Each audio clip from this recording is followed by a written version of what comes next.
With need for safety of women resonating across the country, the Rail Minister has called for setting up of 8 companies of women RPF personnel in addition to the 4 existing ones. Also, RPF will recruit more personnel with 10% reservation for women.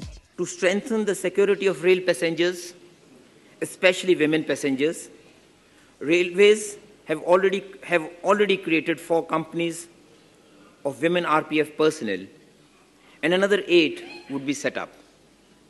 Recruitment to RPF is being conducted with 10% vacancies reserved for women.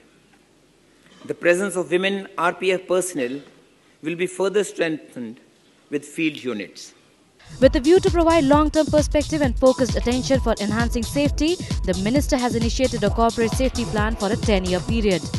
Under this, train protection warning system is being introduced on automatic signalling systems.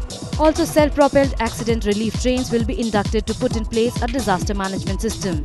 The Minister also said that Indian Railways will strive to work towards a zero-accident situation.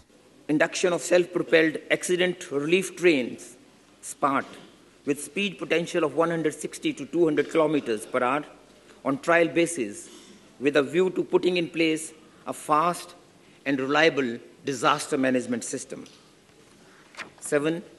Progressive induction of crash-worthy LHB coaches having anti-climb feature. For the differently abled and elderly too, a host of measures have been put in place. In order to provide an employment avenue to the disabled people, I propose to reserve a specified number of JTBSs for them, keeping in view the fact that PCOs at stations have become largely redundant after the mobile revolution in India. The rail budget also talks about providing employment avenues to disabled by reserving Jan Sadharan Ticket Sevaks. Business Desk, DD News.